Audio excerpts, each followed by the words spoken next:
orderly man. When he started up the Ford Motor Company in 1903, he called his first Model A. Very good. You were surprised. And that was not a very original title. Other car companies had used that before, like Packard in 1899. And then at Ford, after the Model A, there was a Model B, and a Model C, and a Model F, and a Model K, and a Model N, and a Model R, and a Model S. And all of those by 1907. Wow! So when Henry Ford had a significantly improved new model ready to go into production in the fall of 1908, he called it Model T because it was the next letter of the alphabet. There you go. No other meaning.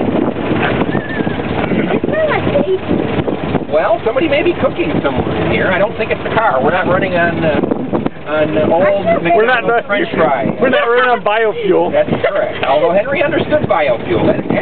Henry, I suspect, I'm giving you my opinion now, but Henry, I suspect, would be shocked to know that we're still using almost exclusively gasoline in this country here 100 years after the Model T. I would say so. He built some Model Ts that could run on alcohol. It didn't take very much modification. Wow.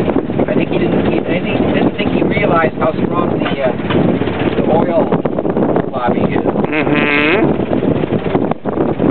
So that's the end of the Model T. So the Model T went on sale 100 years ago in October of 1908 for the first time.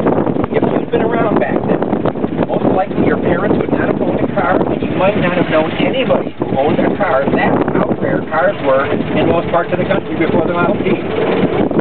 Henry Ford had a vision to change that, and change things he did with the Model T so successfully as the Model T was in production for over 18 years, and in that time over 15 million of them were built and sold. And that was just in the U.S. Outside the U.S., Ford Motor built and sold another million. Wow. In fact, the car was sold in every continent of the globe except for Antarctica. Whoa. And if Henry could have taught those penguins how to drive, he probably would have sold a few there. Two or three of them could do it. It would be a crazy reality that we were into. How can you ask animals questions? I don't know. You can teach animals. You know, I've seen seals bounce balls on their nose. I've seen bears ride. Well, there you go. You can train penguins. So does anybody know why the Model T was so successful, even though there were hundreds of other car companies to compete with them? Wasn't it the mass production line? Well, it was eventually that, but there was no mass production line for the first 4 or 5 years. Supposed to go down made? No, it wasn't. In fact, it was far away not the first car that was made. There were actually, the Model T went on sale in 1908. You could buy cars in the U.S. at least back to 1895. So there have been car companies building and selling cars for 13 years. The biggest single factor for the Model T success was its low price. When the car went on sale in 1908, you could buy one for as little as $850, which was lots of money back then. It was more than a teacher would typically earn working 1.5 years.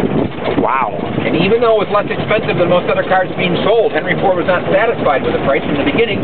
He wanted to get the price down to $500, and he reached that goal in 1914, 2 years before this one was built. 1914 also was the year that Ford started paying workers $5 a day.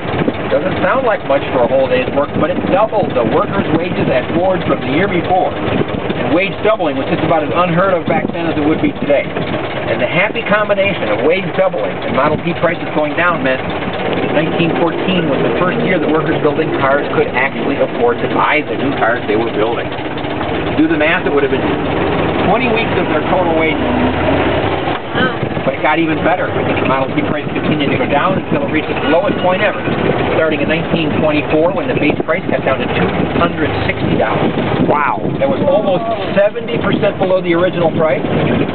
By then, the workers' wages at Ford had risen to $6 a day. And if you do the math, it would have been less than 9 weeks of their total wages to pay for the whole car, making it unbelievably affordable back then, and a lot better than it is today for most people with modern cars.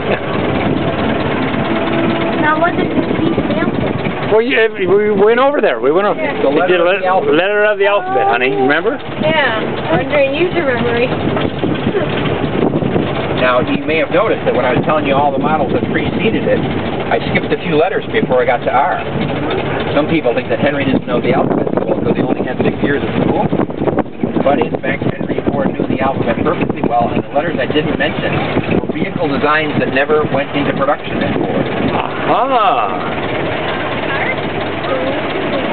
haven't already been in it. The white building with the dark shutters is Henry Ford's birthplace. All right. He was born in that building in 1863. And that building was only 3 miles from here back then, so that makes it the shortest distance of any of the many buildings moved here to the village.